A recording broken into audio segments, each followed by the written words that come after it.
J'espère que vous allez bien, j'espère que vous vous portez bien. France 2 va frapper encore un grand coup, puisque nous venons de confirmer auprès de plusieurs sources, y compris auprès de certains de nombre de nos confrères et consoeurs qui travaillent pour France 2, que France Télévisions, France 2, la chaîne de télévision française France 2, dans son JT de 20h, qui est l'un des JT les plus regardés de France avec le JT de TF1, qui est une chaîne privée, chaîne de télévision privée, France 2 c'est le groupe France Télévisions, c'est une chaîne de télévision publique. France 2 va diffuser aujourd'hui, le 27 mars 2025, un deuxième épisode, ou la deuxième partie, ou un deuxième volet de son enquête intitulée « Quand Alger veut faire taire ses opposants en France ». Quand Alger veut faire taire ses opposants en France, c'était une enquête de pratiquement 7 minutes, entre 6 à 7 minutes, qui a été diffusée la première fois le 3 mars 2025, et qui avait suscité un énorme, qui avait soulevé un énorme tollé, dans cette enquête, il y a eu des révélations qui ont été faites pour la première fois, sur la base d'enregistrements, des enregistrements secrets, qui ont été extraits d'une conversation sonore qui a été enregistré par des militants du MAC, le mouvement pour l'autodétermination de la Kabylie, qui se sont rapprochés du bureau de sécurité du consulat général d'Algérie à Paris, où des agents des services de l'enseignement algérien ont été enregistrés à leur insu. Il y a eu, on en a révélé, on en a parlé, nous, quand on a fait notre émission sur les dessous de cette enquête menée par France 2, il y a eu 3 heures de discussion. Et de cela 2 semaines plus exactement, c'était le 7 mars 2025, on en avait parlé, nous, en Algérie Part, on avait donné quelques éléments supplémentaires sur l'enquête qui a été menée par une journaliste de France 2, avec la collaboration et la participation de membres du MAC, des membres militants du MAC, le mouvement pour l'autodétermination de la Kabylie, qui sont réfugiés en France. Ils ont été approchés par un intermédiaire qui leur a été envoyé par les services secrets algériens, qui est le renseignement extérieur, la DDSE, la direction de la documentation de la sécurité extérieure, et ils ont été invités à se rapprocher du bureau de sécurité. Le bureau de sécurité, c'est quoi? C'est un office, c'est un bureau, c'est un organisme qui est géré par les services secrets algériens au sein de chaque représentation diplomatique et consulaire à l'étranger, notamment en France. Dans tous les consulats d'Algérie en France, il y en a 20, il y a un bureau de sécurité qui est dirigé par 1 ou 2, voire 3 ou 4, une équipe d'officiers des services secrets algériens qui travaillent pour collaborer avec les services secrets français. Ça, c'est leur objectif, ça c'est ce qui leur a été assigné comme tâche, mais en réalité ce sont aussi des gens qui font du renseignement, récolter des infos sur la communauté algérienne en France, surveiller les Algériens de France, essayer de comprendre l'évolution de cette communauté, les rapports de force avec les autorités françaises, et quelquefois, comme ça a été révélé récemment pendant un scandale d'espionnage qui impliquait en fin de l'année 2024, un officier des services secrets algériens du consulat d'Algérie à Créteil. Quelquefois, ils font de l'espionnage et essaient d'entrer en contact avec des fonctionnaires français ou des personnalités françaises pour leur soutirer des informations ou pour les utiliser, pour les soudoyer. Bon, c'est de l'espionnage comme tous les services secrets du monde le font. Il n'y a pas que les services secrets algériens qui font de l'espionnage. Tout le monde le font, les services secrets français le font aussi à travers le monde entier. Sauf que cette fois-ci, les services secrets algériens se sont fait avoir. Ils ont été pris en flagrant délit. Bon, flagrant délit entre guillemets, parce qu'il y avait un enregistrement, je parle du flagrant délit parce qu'il y avait un enregistrement sonore qui a été réalisé et donné à une journaliste de France 2 par un jeune militant du MAC qui a passé plus de 3 heures au sein du bureau de sécurité du consulat d'Algérie à Nation, près de la place de Nation, pour discuter et négocier avec des officiers algériens en vue de bénéficier du dispositif qu'on appelle l'M-Shaml. L'M-Shaml, c'est un dispositif qui existe depuis 2022. Rappelez-vous, l'APS avait réagi violemment à ce reportage de France Télévisions, où l'APS, pour la première fois, l'agence de presse gouvernementale, avait réagi violemment, dénonçant une campagne de désinformation et de manipulation menée par la chaîne publique française, parce que France 2, elle a un statut quand même particulier. C'est pas TF1, c'est pas le groupe Bolloré, c'est pas le groupe privé. C'est l'État français. L'État français est l'actionnaire majoritaire, l'actionnaire unique et majoritaire de France Télévisions. C'est un service public. En France, c'est pas comme le NTV. Voilà. La France, c'est un pays démocratique. Donc, les chaînes publiques sont indépendantes du gouvernement politique. D'ailleurs, les chaînes publiques critiquent le président de la République, Emmanuel Macron, le gouvernement, il y a des émissions d'investigation, etc. Mais il y a un service public, il y a une relation directe entre France Télévisions et l'État français. Même s'il y a une indépendance politique, une indépendance par rapport au pouvoir politique, une indépendance éditoriale. Mais les financements, il y a une, comment on appelle ça? Il y a une collaboration active. Et c'est l'État qui soutient et qui finance France Télévisions. Donc ça a eu une portée symbolique. Ça a une portée symbolique. Et France 2, donc elle a été attaquée par l'APS, après, à la suite de ce reportage, qui a fait beaucoup de dégâts, puisque on révèle pour la première, on entend la voix du vice-consul d'Algérie au consulat d'Algérie, le vice-consul du consulat d'Algérie à Nation. On entend un agent des services de renseignement algérien. C'était le 4 mars 2025 où l'APS avait réagi, au lendemain de de la diffusion de l'enquête d'Alger de France 2, intitulé encore une fois quand Alger veut faire taire ses opposants.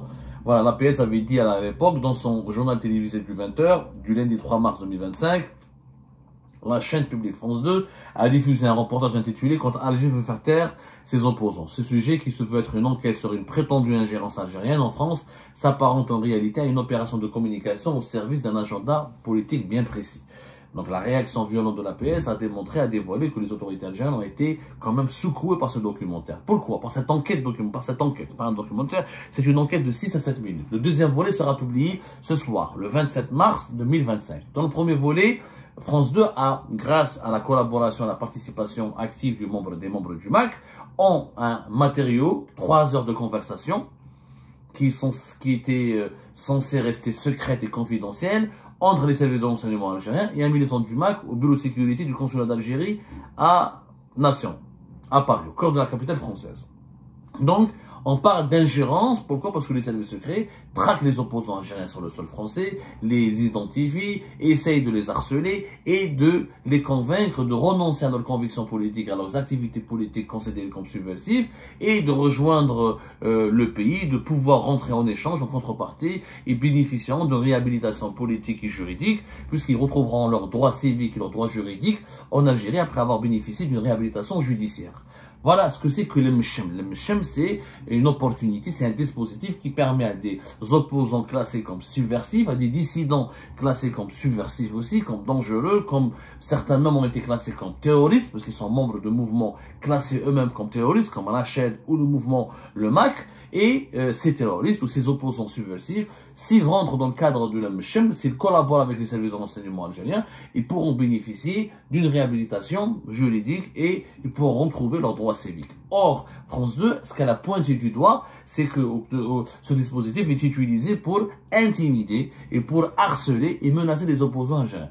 Dans les enregistrements qui ont été diffusés par l'enquête de France 2, on entend des officiers ou des agents du consulat d'Algérie qui insistent pour récupérer les sources, pour récupérer des informations très précises et pour soumettre, c'est un interrogatoire auquel le militant du MAC a été soumis pour donner des informations sur son organisation, sur ses compagnons, sur ses camarades, sur les autres militants. Donc, c'est une sorte, c'est ce que France 2 a qualifié d'intimidation et de harcèlement et de menace. Et la pomme de discorde, le point culminant de cette polémique a été révélé par l'enquête de France 2, c'est le fameux document que les dissidents ou les subversifs ou les opposants subversifs algériens doivent signer pour s'engager à renoncer à leurs activités politiques et à collaborer activement avec les services de renseignement pour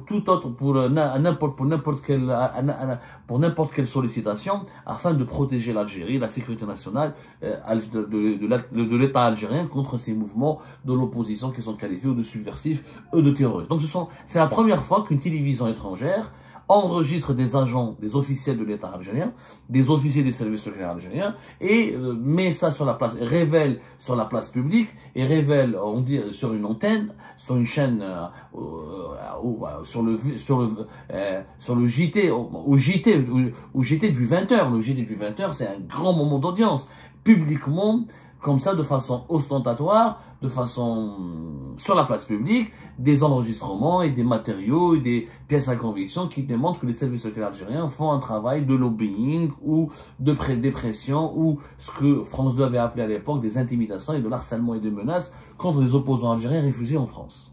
Ce sujet est extrêmement controversé Et ce soir, selon nos sources au sein de France 2, il y aura une deuxième partie qui va permettre à France 2 de dévoiler d'autres preuves, d'autres enregistrements, d'autres matériaux et d'autres discussions, d'autres pièces à conviction qui illustrent encore une fois ce travail d'intimidation et de harcèlement des opposants algériens sur le sol français par les services de l'enseignement algérien. Nous, on a déjà parlé de ce sujet, puisque nous, sur Algérie Part, on avait fait un plateau pour faire réagir des anciens opposants algériens qui ont bénéficié de l'Mechem. On avait accueilli, c'était le 13 mars 2025, on avait fait une émission qui a été largement suivie, une émission de 1h15 sur notre plateau, intitulée l'Mechem, le retour en Algérie et France 2, le témoignage inédit des anciens membres du MAC. On a accueilli sur notre plateau 3 cas. 3 et plus quelqu'un, en plus d'un autre témoignage que nous avons pu recueillir à distance par WhatsApp, 4 membres du MAC, donc 4 anciens membres du mouvement pour l'autodétermination de la Kabylie, ont témoigné sur notre plateau, on nous en parlait de leur expérience et comment ils se sont rapprochés des services, des bureaux de sécurité des consulats d'Algérie, comment ils ont été accueillis, qu'est-ce qu'ils ont signé comme papier, qu'est-ce qu'ils ont ils nous ont décrit de façon minutieuse tout le processus qui leur a permis ensuite de revenir en Algérie et après avoir quitté le MAC, ils ont quitté le MAC, ils ont signé un document effectivement dans lequel ils renoncent, ils s'engagent à ne plus reprendre leurs activités avec le mouvement MAC qui est classé comme mouvement terroriste en Algérie, mais en Algérie ils ont pu bénéficier d'une réhabilitation juridique et civique et ils ont pu retrouver leurs droits et ils rentrent, ils sortent du pays, de l'Algérie le plus normalement du monde alors qu'ils étaient recherchés ou condamnés ou ils avaient des affaires judiciaires où ils étaient recherchés, certains ont été recherchés, d'autres ils avaient des mandats d'arrêt, d'autres ils avaient des condamnations par contumace et d'autres étaient accusés carrément de terroristes, parce qu'ils étaient des cadres dirigeants du mouvement du MAC. Nous, durant ce plateau-là, on n'a pas eu les témoins à qui nous avons posé ces questions. Les témoins que nous avons interrogés sur cette affaire de l'Mechem nous ont tous assuré qu'il n'y avait pas d'intimidation, qu'il n'y avait pas de menace, qu'il n'y avait pas de harcèlement, que les entretiens au sein des services consulaires, au sein des bureaux de sécurité des consulats d'Algérie en France étaient très cordiaux, il y avait de la courtoisie, il y avait un bon accueil, que tout était dans la séduction, tout a été fait par la diplomatie. Et eux, ils avaient, quelque part, les témoins que nous avons interrogés avaient démenti les allégations de l'enquête ou les affirmations de l'enquête de France 2. Voilà, ça a créé, donc on avait obtenu un autre son de cloche. Maintenant, nous sommes très curieux de savoir qu'est-ce qui va être dit, que France 2 complète son travail d'investigation. Il y aura un deuxième volet. Certainement, ce deuxième volet, comme je vous ai dit, comme j'ai pu l'apprendre auprès de certains confrères et consoeurs de France 2, il va y avoir de nouveaux éléments, des nouveaux matériaux, des enregistrements et un approfondissement du travail d'investigation qui a été entamé avec le premier épisode.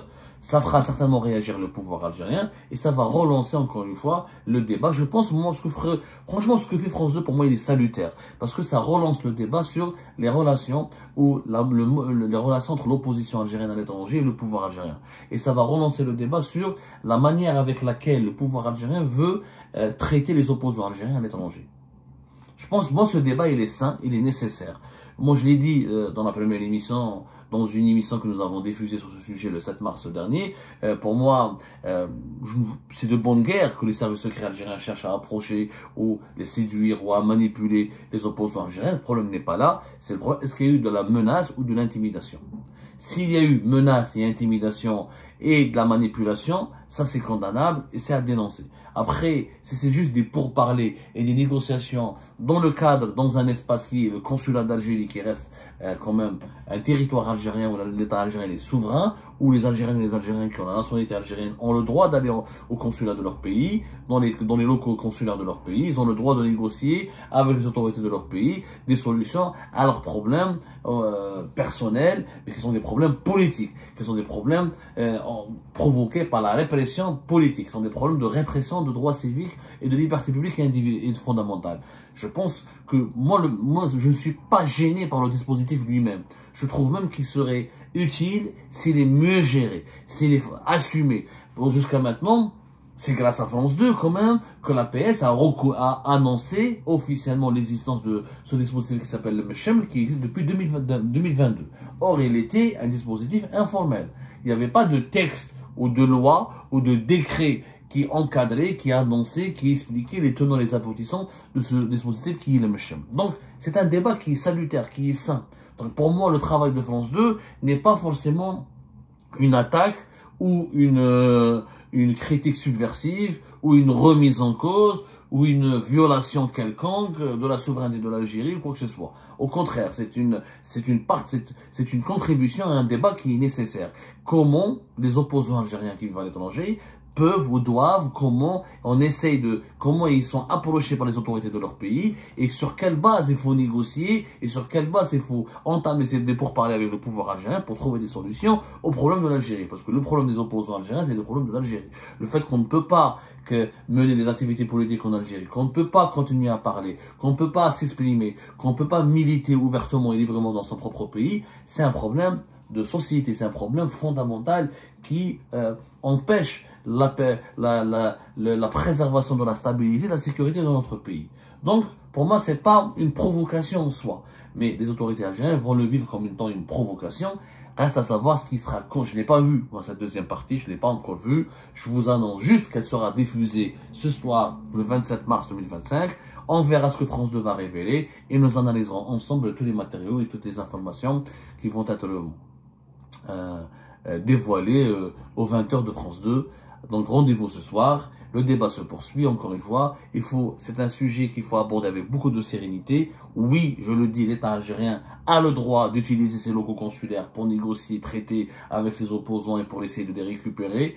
Oui, mais aussi, il ne faut pas recourir à la menace, l'intimidation et le harcèlement sont totalement des méthodes de barbouze qui sont condamnables. Maintenant, nous on a déjà accueilli des témoignages, on va essayer de retrouver d'autres témoignages pour compléter le travail de France 2 et pour comprendre qu'est-ce qui est vrai, qu'est-ce qui n'est pas vrai, et finalement ce Mechem il aboutit à quoi? Est-ce qu'une fois qu'on a adhéré à ce dispositif qui s'appelle le Mechem, est-ce qu'on peut continuer à exercer le journalisme ou une activité politique en Algérie sans craindre l'emprisonnement, les condamnations arbitraires et les arrestations musclées ou les privations de liberté, ou les mesures de privation de liberté. C'est ça le sujet principal. Mais ça, on va essayer de répondre à toutes ces questions sur des plateaux avec des témoins et des intervenants.